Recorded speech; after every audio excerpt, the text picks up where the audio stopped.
Welcome back to Bangkok Chit Chat. Today we've got the Hua Hin report with Richard Buckle of 102.5 FM Surf. So, Richard, how's things over there down in Hua Hin? Hot and sticky, if you really need to know. All right, okay. Good. Well, I don't need to know the detail. But, you know, the overall feel of the place has been fairly quiet over the past few weeks, I think. I think a lot of people are still, a lot of businesses are still feeling, you know, a little bit, like things are not really working the way that they should, and business isn't really as strong as they'd like. But, you know, there are one or two new ventures and new places opening up, but business is still very slow. Right, well, that's surprising because I know that the Thai government, they brought out, they're trying to make it easier for people to go to the airport, yeah? And also there's a huge upgrade down in Hua Hin for I think it's 350 million baht, yeah? They're putting into upgrading the Hua Hin airport as well. So people can fly directly in from Singapore, etc. Yeah, but one of the problems they've had is basically the throughput of people, because there's so many people coming now, and of course they're having to recruit and they've let people go and that kind of thing. So it was they're now stopping temporarily the TM6 form. Now the TM6 form is your arrival card, basically, yeah. As I understand it, yeah. And I mean, quite honestly, yeah, okay, it's the processing of it, but you fill that out on the aeroplane, yeah. As a tourist, Thais don't need to do it, yeah. And then you submit that when you're going through immigration, yeah. So I'm not sure how much impact that's going to be, but there's no longer a requirement for it. Unfortunately, TM6 is also used for people who live here on the 90-day, and they haven't stopped that. So we're still inconvenienced for the folk that live here and have to do the 90-day report. But it is funny, on several occasions when I've come back in through the airport at Suvarnabhumi, you do still see people that have forgotten to sign the form or not filled it in properly or just completely forgot all about it. And that does cause a delay. Right, okay, well, I'll stand corrected. So basically, people should just be a little bit more attentive and it'll save everybody time. Sure. But now they don't need to think about it at all, yeah? Right, and that's good. Yeah, and also with regards to the entry requirements now, they've been very much relaxed, and I've heard of people coming back into Thailand when they went over for the COVID period, and they're saying it's an awful lot more smoother. I'm not going to go into all the details. I'll put something up here just quickly, but also with a link through the Tourism Authority of Thailand, yeah, and you can have a look there. And my recommendation is to look at the TAT website so you're up to date. Okay, so don't believe what everybody's saying on forums or even what I say. Double check it. Okay, so what's the activity down there? What's been happening down in Hua Hin, which can stimulate and make us really happy? Oh, all kinds of things are going on here. You just mentioned the TAT, so on that note, Kun Soria Chomchuan, her nickname Joy, she was the director of the TAT here in Hua Hin until last year, and she got a transfer to Paris.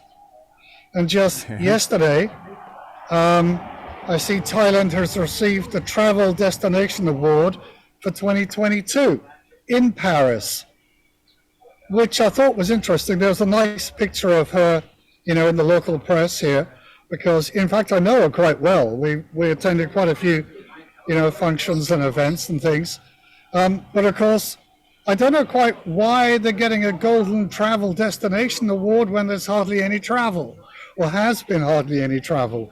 But it's a nice thing to have obtained anyway. And that's Consoria. She's a really lovely lady. What else is going on? Well, just on that one, yes, just to qualify that, was I saw something regarding Agoda. If people don't know who Agoda is, basically it's where you can book all your hotels and things like that. Yeah. Yep. I found it a very good website. And they said the highest search term for locations was Thailand. Yeah, so good. There's obviously an intention. Yeah. One thing which I hope they change, yeah, is where it's mandatory to wear masks outside. Yeah. And of course, if you're in a restaurant, you can't eat wearing a mask. But if they change that, that's something which people are feeling inhibited. But the law still stands, and I wear a mask outside all the time when I'm walking around. But in the UK and other places, it's no longer mandatory. So people feel a little bit awkward with it. Yeah, I understand the fear. I get the fear, and I think where I said to a friend yesterday, speaking in the UK, I said to him, if you wore a mask, would they look at you as if you were weird? And he said, no, but basically you'd be one of the very, very, very few that be wearing a mask. So you may feel a little bit awkward. Yeah. It's just different styles. But if they can remove that, there's been cases of me walking along the road and I've had the mask, below my nose, and someone said, "I'll put on your mask properly." Or you go to the underground and it says, if you see somebody not wearing a mask, please inform security, blah, blah, blah. I think we're going to have to start relaxing that to encourage tourists to come back, because it is wearing that kind of thing is just it inhibits your breathing and oxygen. Yeah. Well, you certainly don't want to do exercise in it. When we were in the UK last month, it did appear that most people were not wearing masks. You're absolutely right. Except there were quite a few, slightly more elderly people wearing them. Yeah, I think the choice is there. Yeah, it's a choice and the courtesy. It is a choice, certainly. Anyway, on you go. Here, it'll eventually clear up here. Okay, let's rock on. There's quite a lot to get through. The name Richard Vine may or may not be familiar. Richard runs the sailing club up at Chatham, and Richard's just been competing in the International Laser Class Association races out in Mexico, sailing, and these are dinghies, and his sailing club is really good, just up the coast, but he's been representing Thailand out in Mexico this last couple of weeks and doing pretty well. What else has been going on? We had the RCR Club, which is a local business club, the Royal Coast Riviera Club, as it's known. So any businesses or people in and around Hua Hin and Chatham and Prambury can get involved with that club, and there are a lot of fairly well-connected people. We had a few people from the local authority, Prachap Kirakan Authority. Also, a guy called Nikon gave an excellent presentation on tourism and Hua Hin, how hotels saw the decline, and then the expected forecast and pickup over the next year or two. And it looks like it is going to take till around 2024 before tourism business really does pick up to where it was, say in 2019. Right. So Nikon's presentation was great. And that's the RCR Club. Have a look at it on Google. The British Chamber of Commerce also popped down on Friday, just paid Hua Hin a visit. They are trying to come down 3 or 4 times a year just to get local people involved with the British Chamber of Commerce. So if you're a Brit and if you're in business, that might be well worth having a look at. You mentioned the airport, 350 million bahts worth of costs on improving safety and standards at Hua Hin Airport. That's underway. There's also been talk in the news recently about flights between here and Phuket and here. And I was talking with John LaRoche, who's the CEO of the Phoenix Group, who's basically behind a lot of the development of the airport. And he was just sort of saying, could be a couple of months before that happens. And then privately, he was sort of saying to his staff, maybe a little bit later, closer to the tourist season. So, well, it's not very private now, is it? Yeah. It's not so private now, but maybe closest to September, October, closer to the tourist season, before a chartered flight really takes off from here or Phuket and comes to Hua Hin Airport. You want to know some more other stuff going on? Of course, yes. There's a guy called Dwayne Perkins who's coming out. He's a stand-up comedian. He's basically performed on Netflix, Comedy Central, appeared on the Conan Show and 1 or 2 others. He's appearing at the Marriott here on the 26th. Tickets available now at a discounted rate, just 500 baht until the end of the day on Friday. So the place to get your tickets to see the comedian Dwayne Perkins is at comedyclubbangkok.com. comedyclubbangkok.com, and the show is on the 26th. That should be quite good. You want some more? Keep going. What else is going on? Keep us happy. There's a local, I rattled off. I got loads to get through. There's a local show. Wendy Herbert has teamed up with Bill Page. Wendy used to be a radio presenter and got into theater, and she's doing a one-woman show. Bill Page is providing music. It's theater, it's a comedy. It's called Marge Sagluba, I think. Try that again. Marge Skaluba. In other words, it's called Pissy's Wife. That's the name of the show. It's Wendy Herbert, Bill Page, Tuesday, 21st and 22nd of this month. Where? That's at Le Pub, just around the corner. Right. Soy 94, Le Pub. Tickets available online. Have a look at Facebook for that. You'll see the weird pictures. The final thing that I have, really, for the moment, is the introduction of cannabis. You know, the legalization of the drug just recently, ideally for medicinal purposes only. Well, there is a small hotel down the road, teamed up with a little organizer, who are taking on a full-time doctor who can carry out a practice in the grounds, and they're going to hold a party this coming Saturday for the idea of celebrating the legalization of cannabis. So that's taking place this coming Saturday at Surf and Sand. Have a look around on Facebook for that. Yeah, all right. Well, here's something. A lot of stuff going on. We're going to have a one episode which is about the cannabis site, yeah, and all the misinformation. And we've got we're just doing the final research on the legal sites. I mean, not just what the newspapers say, but on the legal site. But the key thing is that anyone that is smoking it to get stoned, you can still get arrested. It's still illegal. So it's all to do with basically how much of the chemical is in here. Well, so we're doing a show on that. The caveat there is that you should have a prescription. If you have a prescription from a doctor, then you can smoke it.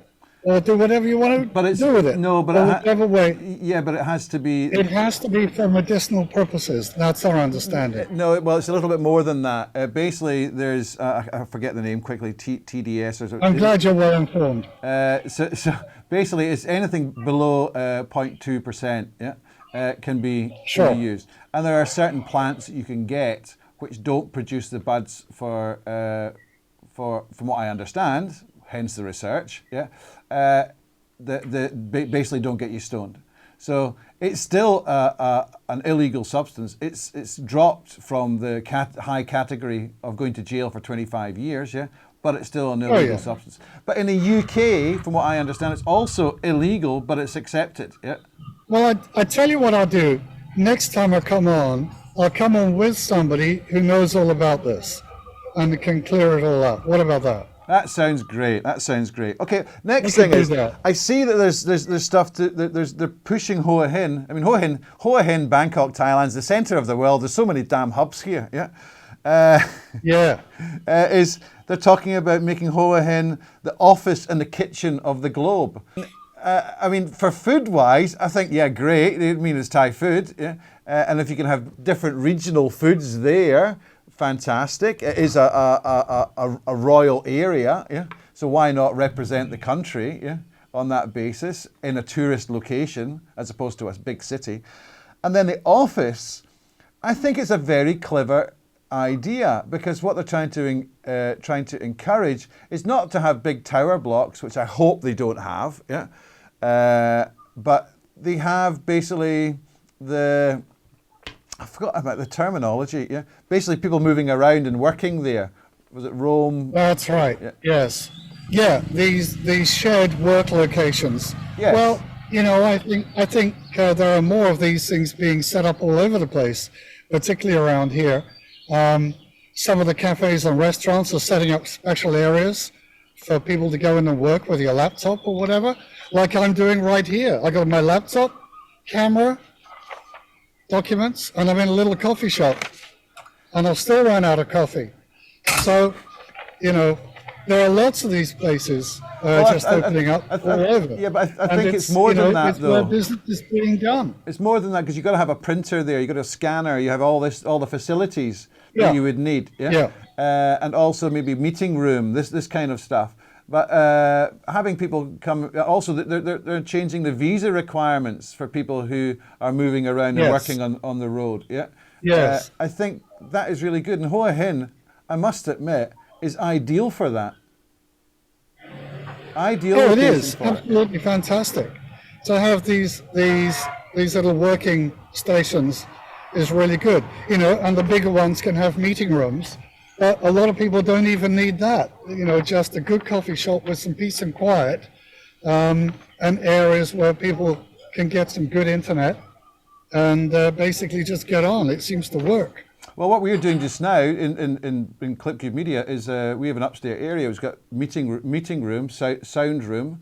It has a workstation area, and also green screen upstairs, and then we've got the bigger studio downstairs.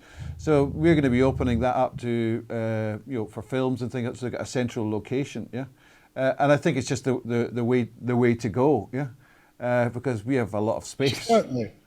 In fact, we were broadcasting just down the road at the Intercom the other day at the little cafe. We were outside like this, and Lee was on the radio. And a couple of people came up to us and said, hi, what are you doing and all this? They were in media. They're doing new media, social media, marketing campaigns. They create music, they create pictures, they create events, and a lot of it, and brand enhancement. And the guy is a cool guy, probably about 30 something. And his girl with him, they were in their 30s, and they were just out doing their thing. And he has a whole team, runs his entire business from different locations all over the place, and that's the way it works. That's right. Good luck to him. Yes. Yeah. Very good. Very good. Okay, is there anything else happening down in Hua Hin that is going to stimulate us? Well, I'm not sure. I think, as I was saying at the beginning, it's still fairly quiet. Right. A lot of the hotels are not doing so well, except for the weekends, and some of the restaurants are still struggling. But there is more activity. There are more places. There are some new places opening. And, people are still trying to, hoping to get the business back. But having said that, a lot of the expats have gone back to Europe for the summer, may come back October when it gets a bit cooler. Right, okay, listen, thanks very much, Richard, for that. Great to have the update. We'll have a show for Paria Report next week, and then we have another couple of shows which are not related to regional sites coming up as well. We're revamping because we've taken a little bit of back stand for a couple of months. Yeah. So listen, thanks very much, Richard. I'll speak to you soon. Yeah, and hopefully we'll get together when you come up. Okay. Cheers, Andy. Thank you. Speak to you later. Cheers. Okay, thank you very much, everybody, and we'll see you soon.